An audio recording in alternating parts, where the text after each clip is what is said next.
vê no coletivo, mas que assiste no individual. Nos contempla, mas sabe a necessidade de cada um de nós. Esse é o Senhor que nós servimos.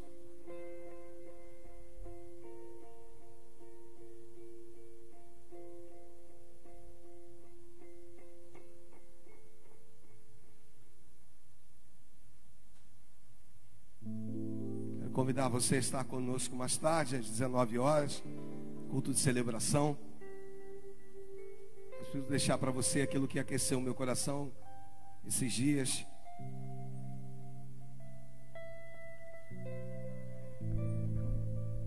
Esse texto diz, ele começa dizendo que depois destas coisas, atravessou Jesus o mar da Galileia, que é o de Tiberíades.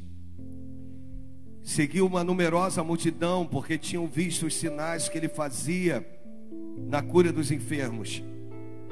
Então subiu Jesus ao monte e assentou-se ali com seus discípulos. Ora, a Páscoa, a festa dos judeus, estava próxima.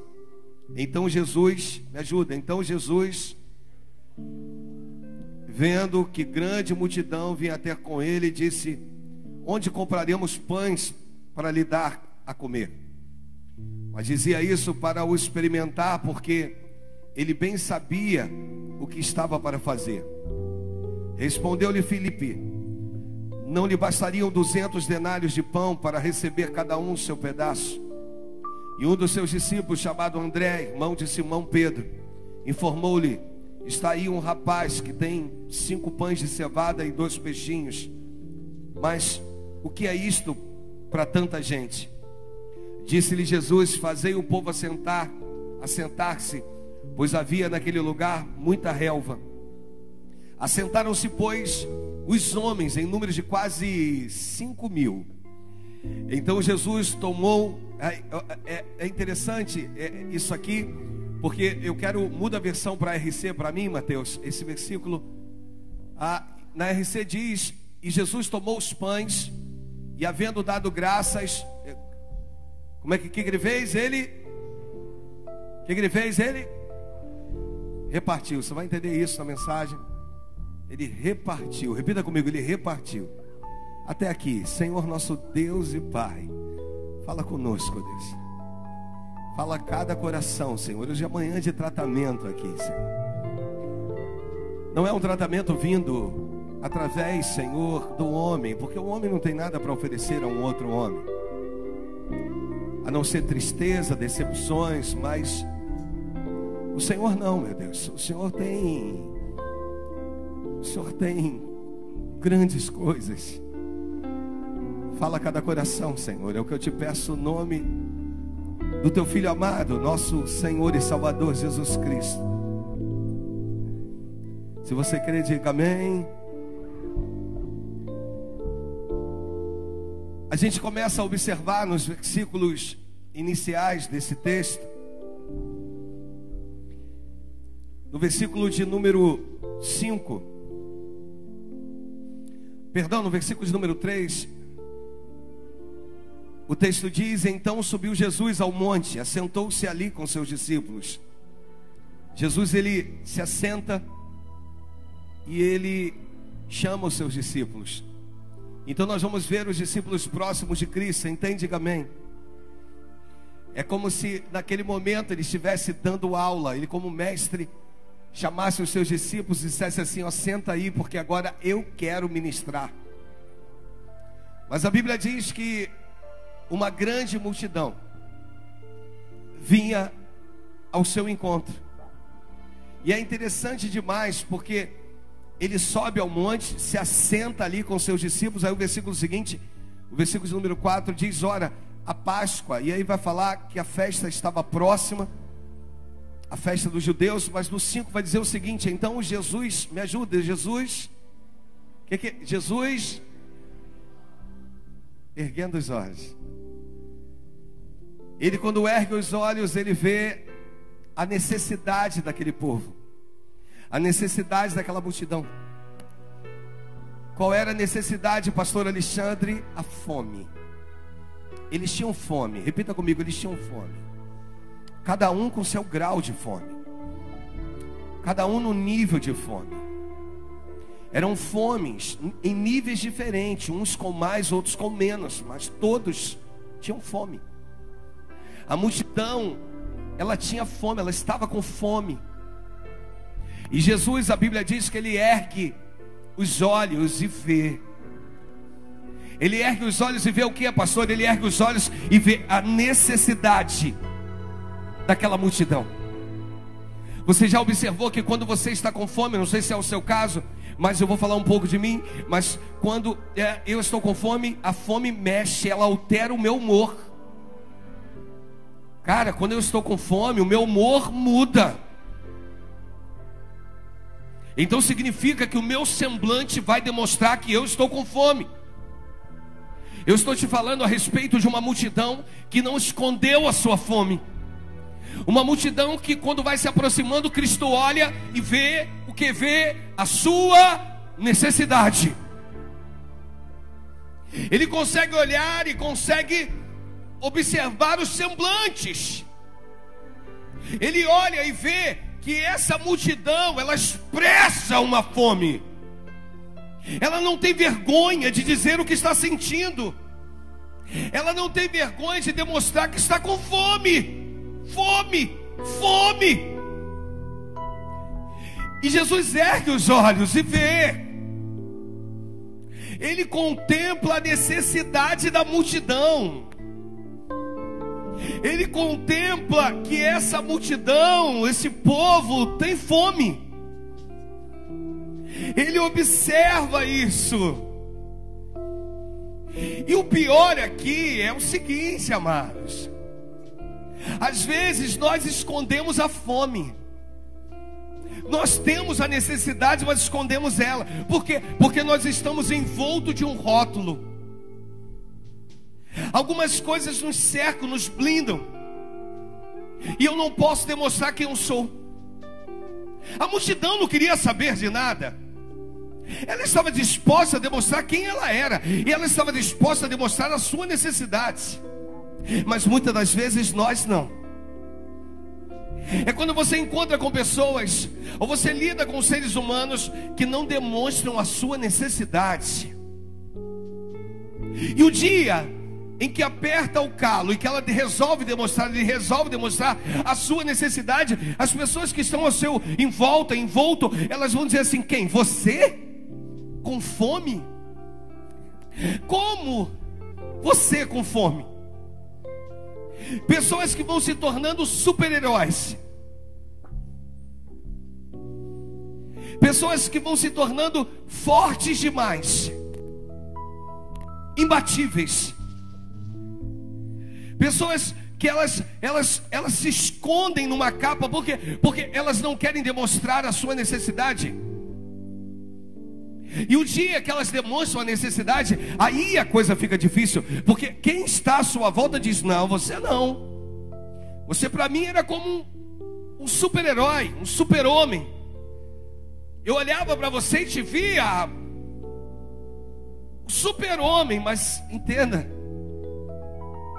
que até o super-homem tinha dificuldade com a criptonita. Mas a multidão não, Daisy. A multidão não tinha dificuldade de esconder, de demonstrar a sua necessidade. Porque todas as vezes que eu demonstro a minha necessidade, eu sei que existe um Deus que acolhe as minhas necessidades. Se você não entendeu, você vai começar a entender agora.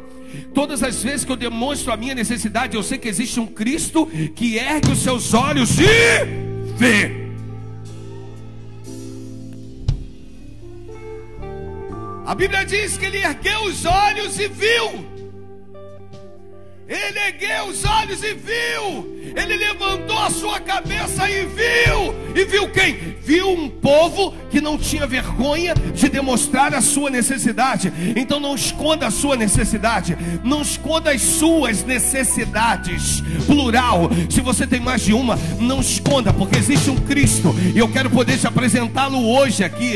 Ele é um Cristo que assiste. Ele é um Cristo que levanta a cabeça. Ele é um Cristo que ergue os olhos. Ele é um Cristo que se ergue em prol das minhas necessidades. Ele vê, ele vê, ele vê. Ele vê, ele vê, ele vê, ele vê.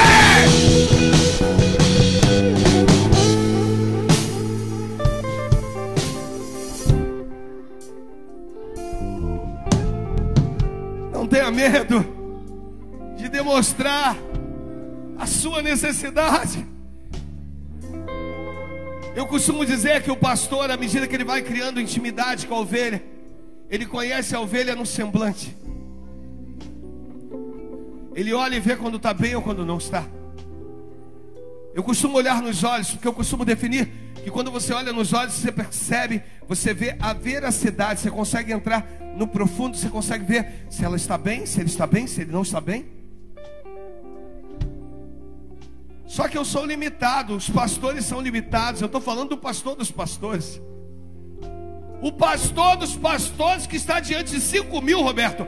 Mas são 5.000 fora meninos, crianças e mulheres.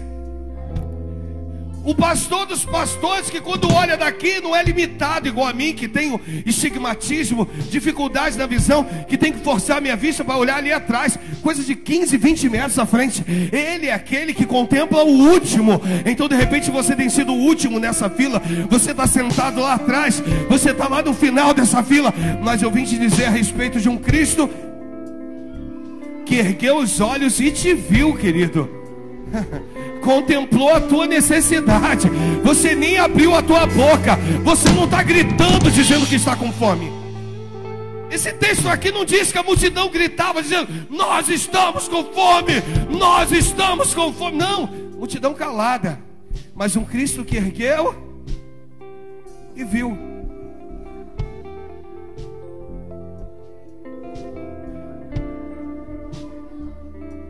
Ergueu os olhos e vendo.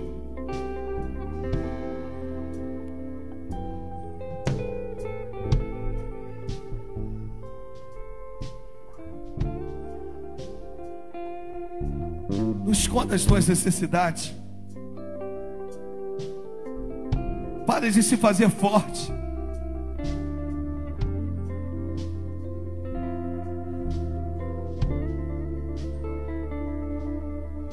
A primeira coisa que eu aprendo nesse texto é que Jesus, ele contempla a necessidade.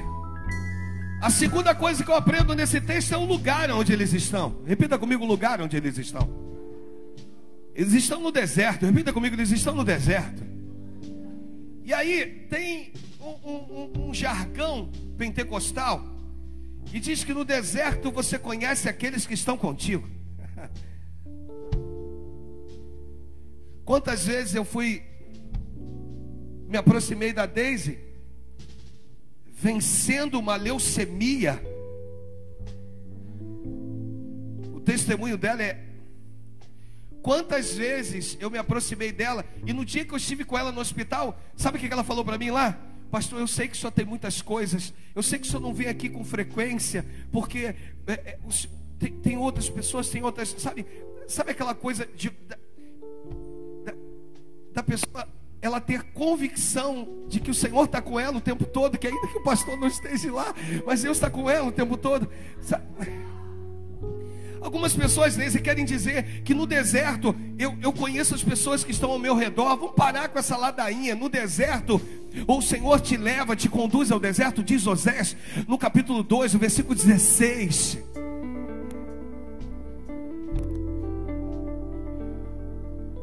Ele vai colocar para a gente versículo Osés, capítulo 2, versículo 14. Nem sempre eu acerto. Esse texto diz: porque, portanto, eu vos atrairei e a levarei aonde? E lá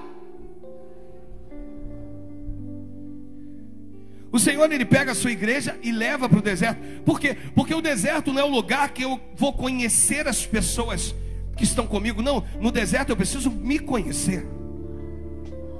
No deserto você vai precisar se conhecer, saber quem você é. E não conhecer quem está contigo, quem me estendeu a mão quando eu precisei. Sabe, no deserto você mostra a sua confiança para com Deus. No deserto o Senhor te leva, te conduz, e muitas das vezes não deixa ninguém perto. É só você e ele e você. Se você não entendeu, eu vou repetir. É só você e ele você, você e ele você, você e ele você, você e ele e você, querido.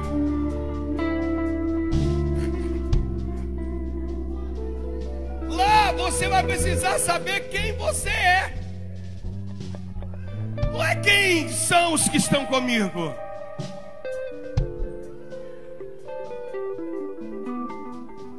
Sabe aquela comida gostosa e maravilhosa que eu estou profetizando que você vai comer hoje, domingo? Sabe aquele prato bonito?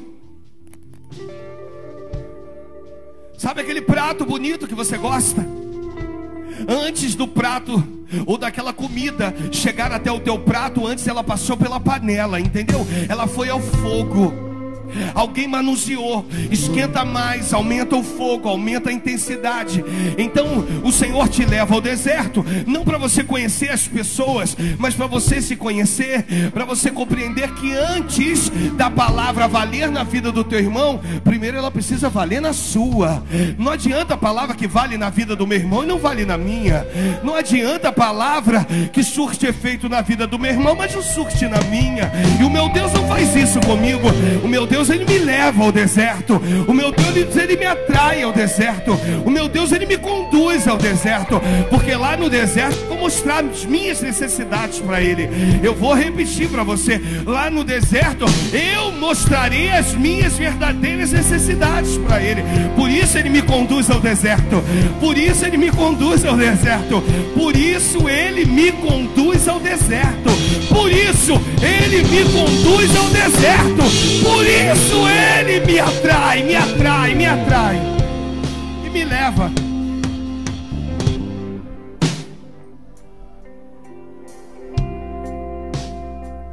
A multidão está no deserto. Deus, através de Cristo, os impulsionam ao deserto. Porque lá agora eu tenho que entender quem eu sou. Lá agora eu tenho que entender quem eu sou. Como assim, pastor? No deserto de dia o sol é escaldante. Repita comigo: de dia. De noite o frio. E quando começa o meu dia, eu crio expectativas com o sol. Eu crio expectativas com o dia, com a luz do dia. Mas daqui a pouco o dia está terminando e o frio está chegando. E eu tenho dificuldade de lidar com as temperaturas. Você está entendendo?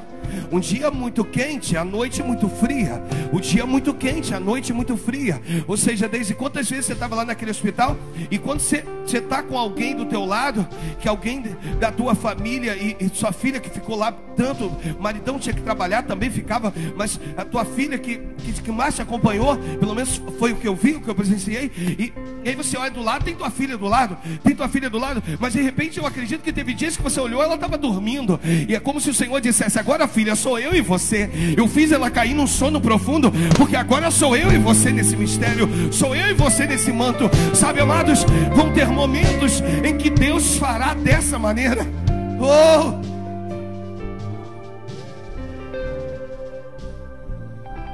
Para quê, pastor? Para te ensinar a lidar com as temperaturas. Te ensinar a lidar que vão ter dias quentes, mas também terão dias frios.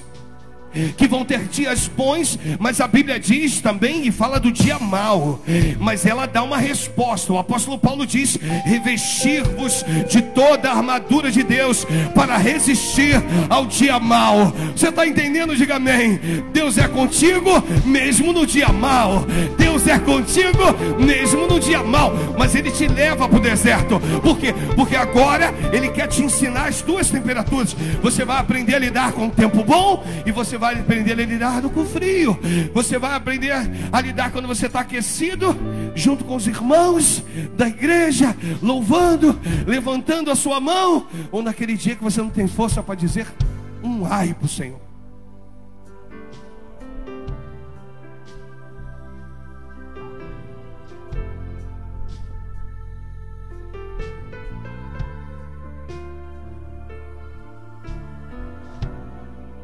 A Bíblia diz no versículo 5 do capítulo 6 do Evangelho de João, que Jesus ele ergue os olhos. Repita comigo: Jesus ergueu os olhos. Oh, aqui tem algo lindo. Erguendo os olhos e vendo. Lindo. Ele ergue os olhos, olha para o pastor. Ele ergue os olhos, viu, porém não fez nada. Inicialmente não fez nada. Aqui ensina para o crente maduro. Essa mensagem é para domingo de manhã. Essa mensagem é para você. Ele ergueu os olhos e não fez nada. Ele não tem que fazer. Quem te falou que ele tem que fazer? Quem te falou que ele tem que fazer no teu tempo?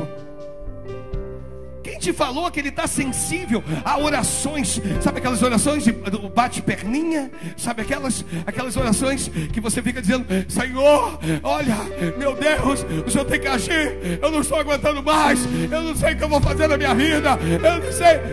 Deus não fez. Cristo não fez nada. Ele ergueu os olhos, ele viu. Pastor, mostra, por favor, aonde eu estou nesse texto. Vou te mostrar. O crente maduro, que é você, diga amém, é aquele que não se importa se ele ainda não fez, mas se importa que ele simplesmente ergueu os olhos e me viu, cara. A hora que ele vai fazer eu não sei, mas uma coisa eu sei: no meio dessa multidão ele já me viu. Ei! Ele já me viu. Eu não quero saber quando que ele vai fazer. Eu não quero saber que dia que ele vai fazer. Eu não quero saber que ano que ele vai fazer. Eu não quero saber quando que ele vai fazer. Mas uma coisa eu sei: ele já me viu, ele já me viu. Ele já me viu, já me viu, já me viu. E se ele me viu, significa que ele entendeu o que eu estou sentindo.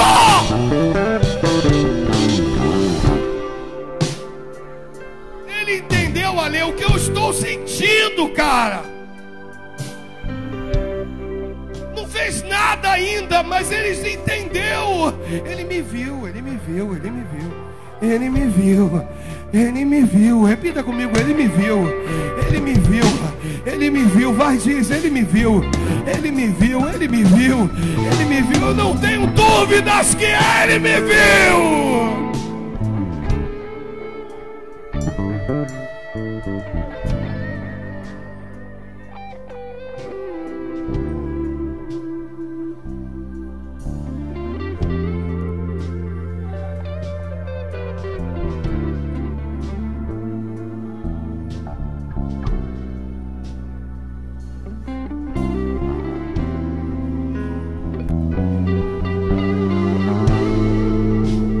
Viu? Ele ergueu os olhos e me viu, cara.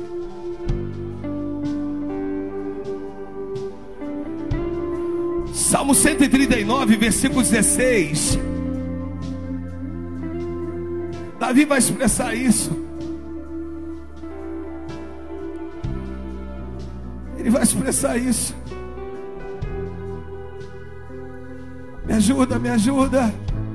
Vamos fazer desse texto a minha e a tua oração. Vai, os teus olhos me viram. Conta-se as pessoas, quantas foram as vezes que minha mãe tentou abortar o último filho, que já era um filho temporão, mas o meu Deus me viu. O meu Deus me viu, me viu, me viu, me viu, me viu, me viu, me viu, me viu, me viu. Ele me viu, ele me viu, ele me viu, me viu.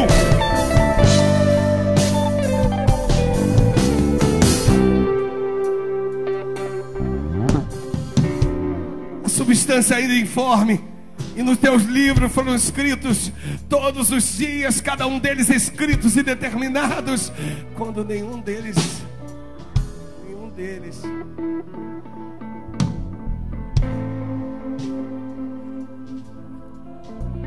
Repita comigo: ele me viu. Ele ergueu os olhos e me viu. Ele ergueu os olhos e te viu. Quando você dobrou o teu joelho na madrugada, dizendo: Senhor, não aguento mais.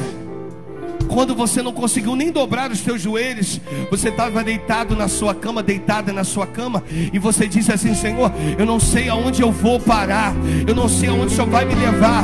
Senhor, eu não estou suportando mais isso que eu estou vivendo. Senhor, está difícil demais. Meu Deus, eu preciso que o Senhor complete essa obra na minha vida. Ele me viu, Ele me viu, Ele me viu, Ele te viu. Ele te viu, Ele te viu, Ele te viu, Ele te viu, Ele te viu quando você dividiu o almoço com Ele. Oh, você tem 1 hora de almoço, você almoçou em meia hora, e os outros 30 minutos você dividiu com Ele, lendo a palavra. Você disse: Senhor, eu quero dividir o meu almoço contigo. Ele te viu. Ele te viu, Ele te viu, Ele te viu, Ele te viu, Ele te viu, Ele te viu, Ele te viu, Ele te viu.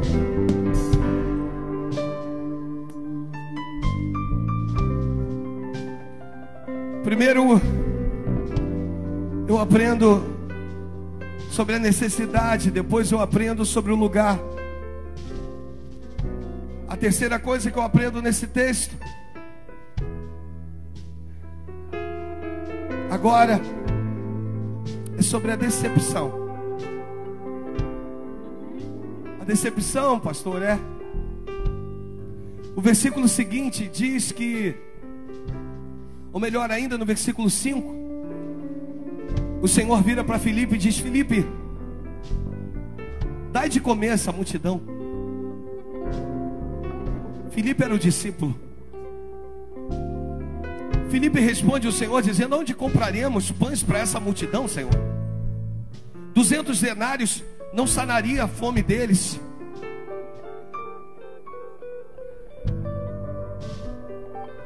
A decepção, amados, é que existia escalas ali naquele lugar. Na primeira escala estava a multidão, na segunda escala estavam os discípulos, na terceira estava Cristo. A multidão focava nos discípulos. A multidão esperava que as suas respostas ou as suas necessidades fossem sanadas pelos discípulos. Jesus vira para eles assim: dá de comer. Só que os discípulos estão vazios. Eu vou repetir para você: os discípulos estão vazios. Os discípulos têm fome e esconderam sua fome. Os discípulos têm necessidade, mas não tinham coragem de dizer. E a multidão olha e se decepciona com os discípulos. Porque quando você esconde a sua necessidade, você se torna além. E o dia que você está mal, as pessoas não compreendem. Por quê? Porque você sempre se demonstrou forte. Agora a multidão está decepcionada com os discípulos. Agora a multidão está decepcionada.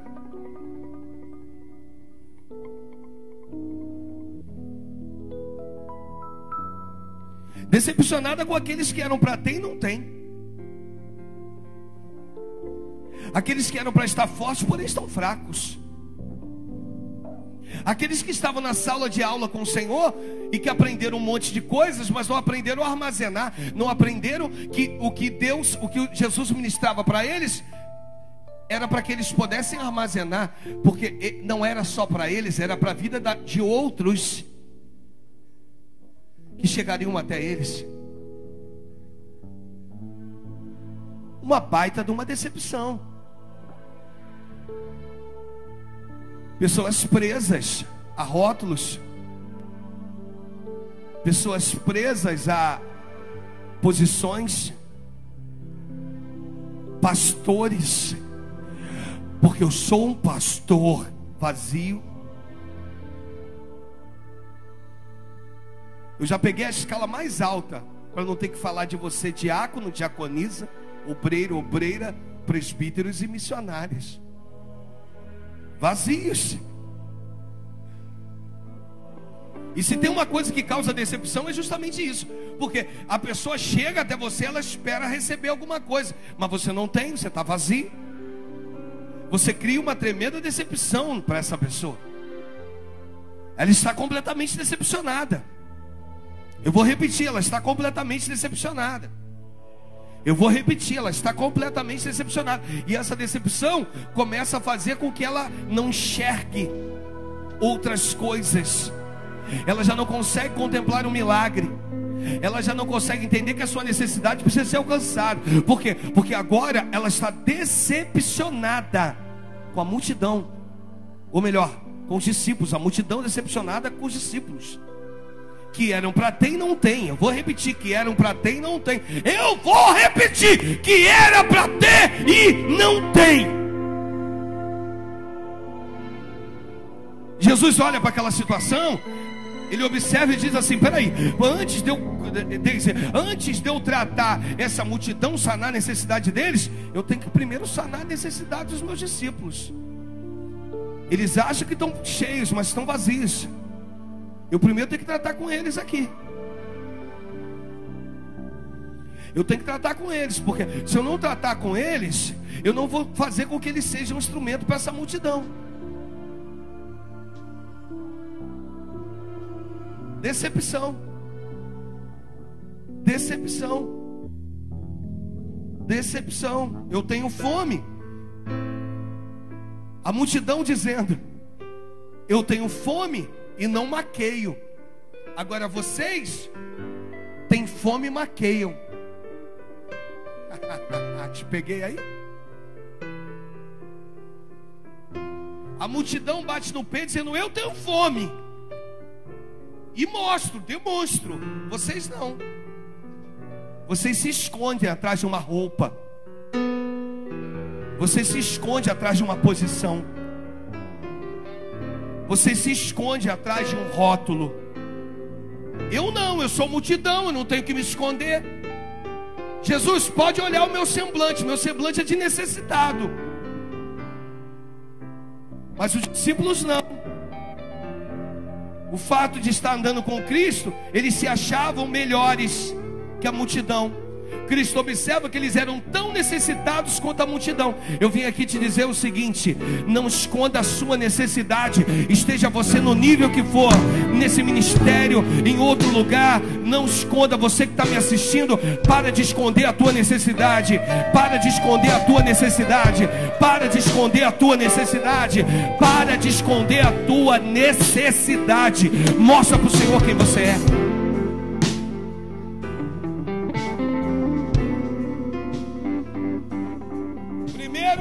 A necessidade, depois o lugar, depois a decepção. E eu termino e encerro com a surpresa. Repita comigo: surpresa. Daqui a pouco um outro discípulo, chamado André, irmão de Simão Pedro, aquele cara que é citado 3 vezes na Bíblia, aquele camarada que a Bíblia fala muito pouco dele. André, aquele que ganhou Pedro para Cristo. Está lá no Evangelho de João, no capítulo 1, que nós não vamos ler, mas depois você faz a leitura do capítulo 1, você vai ver André levando Pedro até Cristo.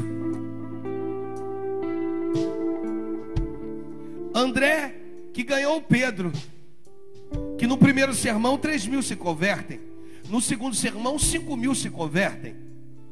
E quem foi André? André é citado 3 vezes na Bíblia. Discípulo de Jesus. Foi o primeiro discípulo de João Batista e o primeiro discípulo de Cristo. A Bíblia fala pouco dele, e ele não se importa com isso. Você quer ibope, não quer? Você quer o que? Tapinha no ombro? Você quer o que? Muito obrigado? Você quer o que? Glamour? Que as pessoas te peguem no colo e digam: olha, tá lá o irmão, a irmã, olha o que ele fez na casa de Deus, para a obra de Deus, olha como é que ele faz com o pastor. Você quer o que? Você quer isso? André é citado 3 vezes. Repita comigo: ele não ganhou 3.000 no sermão. Ele não ganhou com fé, ele não ganhou 5.000 no sermão igual ao seu irmão, mas ele ganhou o irmão, que ganhou 3.000 e ganhou 5.000. Então entenda a sua importância, compreenda a sua importância no reino, saiba fazer, saiba compreender. Jesus dizendo: aquilo que a mão direita faz, a esquerda não precisa fazer. Pare de exigir ibope, para de exigir tapinha no ombro, para de exigir que você precisa, que se o pastor não me ligar, se a pastora não me ligar, se o irmão não me ligar, se o pastor Márcio não me procurar, se você não depende de glamoures humanos, você depende da honra que vem do alto, e ela é infalível, porque se eu falhar, ele não falhará. Eu vou repetir: se eu falhar, o Deus que eu sirvo não falhará nunca.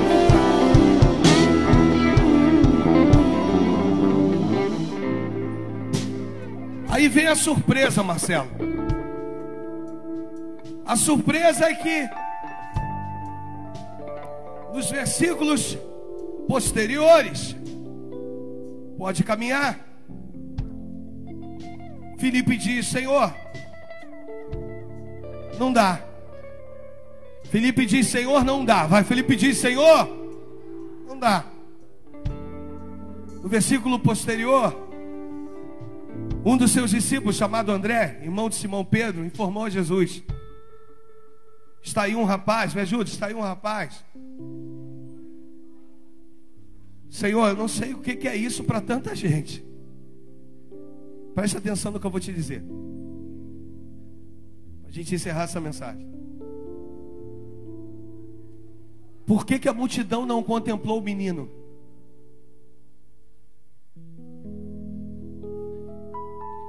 A multidão estava tão decepcionada, irmãos, tão decepcionada com os discípulos, que eles não tinham como contemplar o menino. Segundo motivo,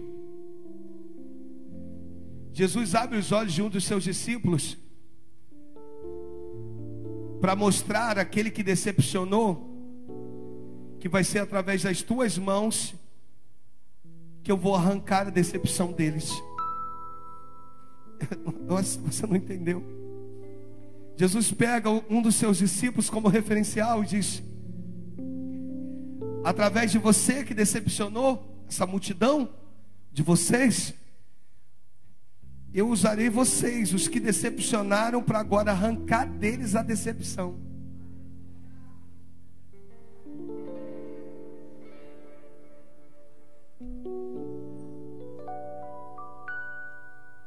Aí André vê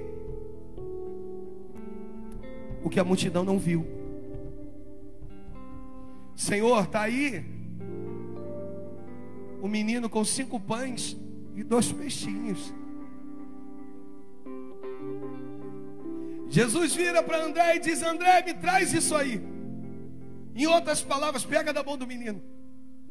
Agora aquele que decepcionou está caminhando para aquele que ia transformar decepção em dupla honra. Dentro do cesto, 5 pães. O que são 5 pães? Para 5.000 homens. Não vou falar dos peixes não, porque o peixe é um simbolismo no cristianismo. Mas vou falar do pão. O que são 5 pães? Eu vou repetir, que você não entendeu, mas você vai entender. O que são 5 pães para 5.000 homens? O que são 5 pães para 5.000 homens? O que são 5 pães para 5.000 homens? Nada. Às vezes você se sente um nada. Você se sente como esse pão dentro do cesto. Você não se vê capaz de solucionar problema de ninguém. Você se sente o menor dos menores.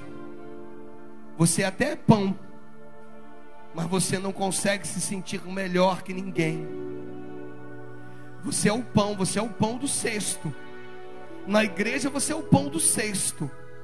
5 pãezinhos. Quem é? 5 pãezinhos. Quem é ele? 5 pãezinhos, um pãozinho dentro do cesto. Quem é ela? Você é um pãozinho dentro do cesto. Quem é ele? Um pãozinho dentro do cesto. O que ela é na igreja? Não, é um pãozinho no cesto, um pãozinho. Senhor, eu não sei para que vai servir. Eu acho que não vai servir para nada. É até melhor mandar esse menino embora, porque são 5 pães. São 5 pães, 5 pães. André pega os 5 pães, leva até Cristo, e Cristo ergue os pães. Vamos lá, e Cristo ergueu, me acha o texto. E Cristo, ele ergue os pães. Cristo, me ajuda, ele ergue, põe essa versão na RC. Cristo, ele ergue os pães. E Jesus tomou os pães e, havendo dado graça, ele ergue, repita comigo, ele ergueu os pães. Vai, ele ergueu os pães. Então eu vim dizer para você que se sente o menor dos menores, que o Senhor vai te erguer. Você está entendendo? Toca nessa pessoa do teu lado e diga para ela que o Senhor vai te erguer. Você se sente o menor dos menores, mas Ele vai te erguer. Vai, faz assim com a mão, Ele vai te erguer. Ele vai te erguer. Ele vai te erguer. Vai, Ele vai te erguer. Ele vai te abençoar. Vai, Ele vai te abençoar. Ele vai te erguer. Ele vai te levantar. Ele vai te levantar. Ele vai te levantar. Ele vai te erguer. Mas aqui está um dos piores problemas do crente. Depois que o Senhor ergue, os pães deixam de ser pães? Os pães deixam de ser pães? Não. Conta um segredinho no ouvidinho de quem está próximo de você, se tiver alguém próximo de você. Se não tiver, você vai falar para você mesmo. Quando o Senhor te erguer, não esqueça que você não passa de um pão.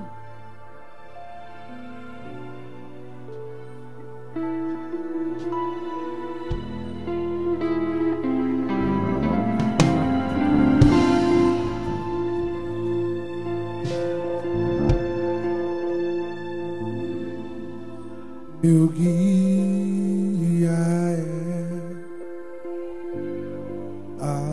amigo e protetor, Ele é o meu bom pastor. E quando eu senti temor, nele depois que ele ergue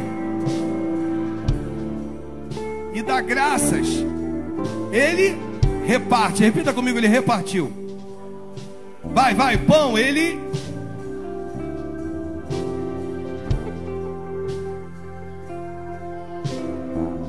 O que ele fez? Ele... Nada do que Deus fizer na sua vida é só para você, queridão. Se é para Jesus, pode bater palmas.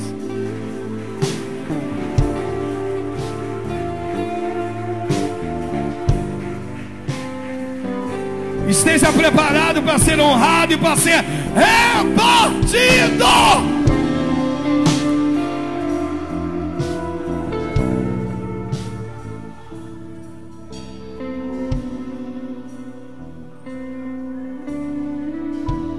E depois ele entrega na mão daqueles que decepcionaram. Ele entrega na mão dos discípulos. E agora, o que eu vou fazer agora? Você vai alimentar essa multidão. Você vai atender a necessidade deles. Porque agora você compreendeu. Você está entendendo? Hoje eu vim te dizer que Deus entende aquele dia que você é sincero, que você é sincera, que tu dobra o teu joelho. Não é aquela oração apelativa não, mas é aquela oração que sai da tua alma, dizendo: Jesus, está difícil demais, está complicado demais. Tu me conheces, tu sabes quem eu sou. Tu me conheces por trás e por diante. Ainda a palavra não me chegou à boca, a língua, e o Senhor já a conhece toda. Deus te compreende. Ele manda te dizer que entende esse momento que você está vivendo. Eu não sei se você compreendeu. Tem uma área da tua vida que está caminhando. Deus está falando aqui, está me usando aqui para dizer que tem uma área da tua vida que está fluindo de vento em polpa. Inclusive, mas tem uma outra que está travada, está paralisada. Ele está dizendo: eu contemplo essa área da tua vida.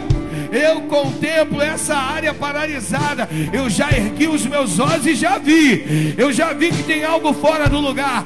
Eu já vi que tem algumas coisas mexendo com o seu interior. Eu já vi. Filha, aguarda um pouquinho, porque eu estou entrando nesse manto. Eu estou entrando nesse mistério. Eu estou entrando naquilo que te aflige. Eu vou chegar nesse mistério aí.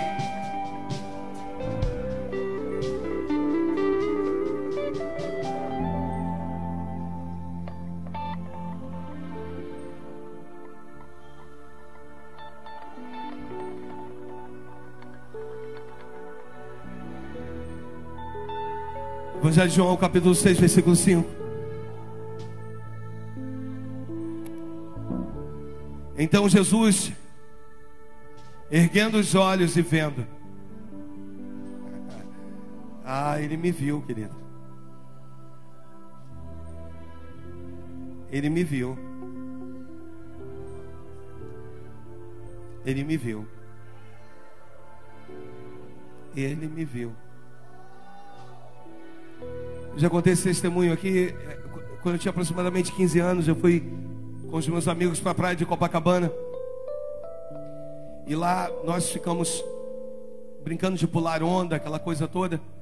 E nós tentávamos ver a profundidade. E aí a onda veio e eu tentei descer para ver a profundidade, para encostar meu pé no chão. E eu não consegui colocar o pé no chão. E quando eu voltei desesperado. E aí eu comecei a me afogar. Minha mãe em casa manifestou. Ela manifestava com um demônio que o espiritismo chama de Omulu, o anjo da morte, o rei do cemitério. E ela manifestou com aquele demônio brabo e disse: eu estou matando o filho dela agora, afogado. Minha tia já era obreira da Igreja Universal. Saiu do quarto, colocou a mão na cabeça dela, repreendeu aquele demônio. E de repente eu ouvi uma voz de um amigo, não era de Deus, nem de anjo, nem de nada, de um amigo literalmente dizendo: Alexandre, nada. E eu ouvi aquela voz, eu tive uma força de dar 1, 2, no máximo 3 braçadas, até porque eu não sei nadar, não conta para ninguém. E eu tive a força de dar umas 3 braçadas, foi o suficiente. Uma onda me bateu pela cabeça, e eu tomei um caixote, eu fui resgatado pelos amigos. Eu vim te dizer que eu sei o que é a frustração, amados. Eu sei o que é o inimigo tramar contra a tua família, tramar contra a tua vida. Mas sei o que é um Cristo que ergueu os olhos e me viu lá naquele mar.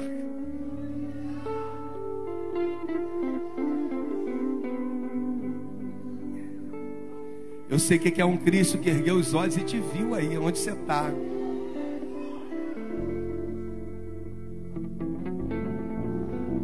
Viu a tua necessidade. Teu poder, teu amor, nele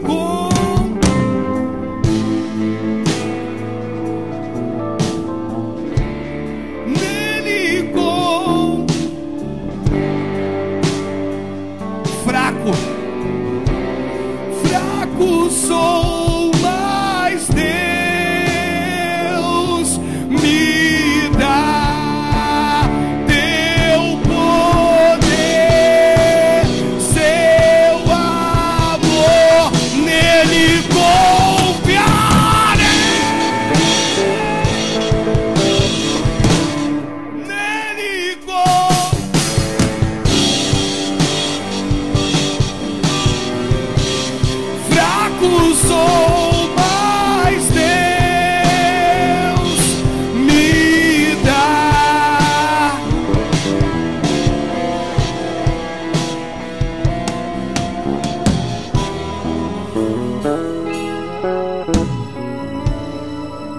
Às vezes você não tem mais forças, mas eu vim hoje ministrar um Deus que te contempla.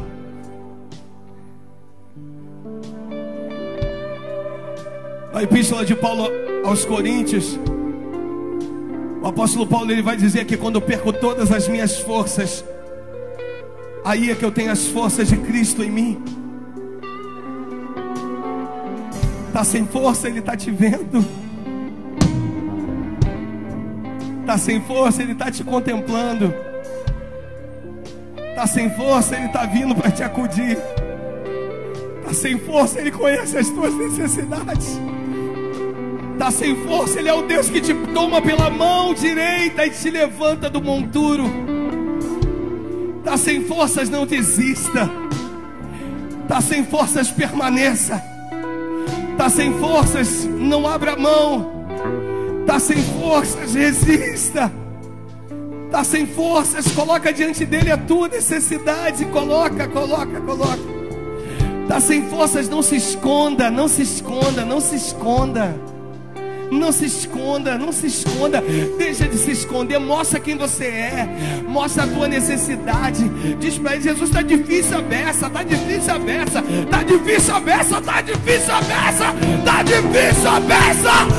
Permaneceu, Senhor. Se o Senhor não vier, eu não sei o que vai ser da minha vida. Se o Senhor não me acudir, eu não sei o que vai ser de mim. Está difícil.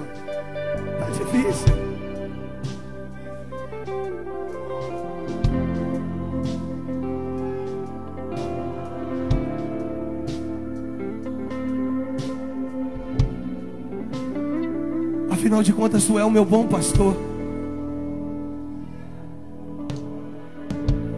Jesus, meu guia é, amigo e protetor, Ele é o meu bom pastor.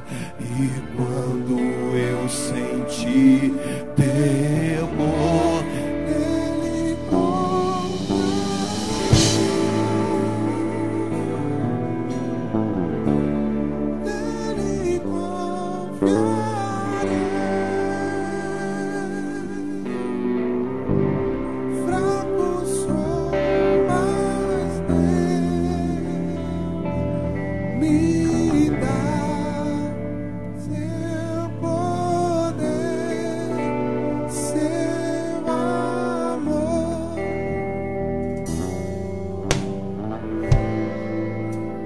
diga: Senhor, obrigado.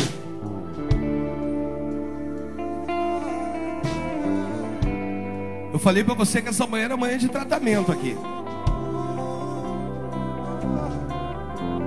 Primeira parte da mensagem, nós entendemos que o Senhor compreende as minhas necessidades. A segunda, Ele me leva ao deserto, é um lugar. Na terceira, eu aprendi que eu posso me decepcionar sim, por que não? Mas na quarta eu aprendi que existe um Deus de surpresa. Da onde menos se imaginava, escuta, porque eu finalizo agora. Da onde menos se imaginava, vir a solução do problema. Ou seja, da onde veio a solução do problema? Do meio da multidão. Olha que surpresa. Vinha um menino com 5 pães e 2 peixinhos no meio da multidão. Quase fiz rima aqui. Esse menino não sabia para onde estava indo. Ele estava passando no meio da multidão perdido. Ele não sabia. Ele perdeu o rumo da sua casa. Ele estava com 5 pães e 2 peixinhos no cestinho. Ele estava caminhando perdido, até que ele encontra com André. Eu quero te dizer que da onde você menos esperar, Deus vai te surpreender. Da onde você menos esperar, Deus vai te surpreender. Da onde você menos espera, o milagre vai acontecer.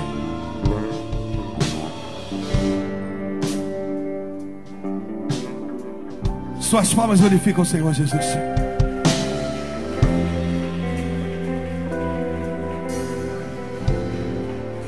Aleluia.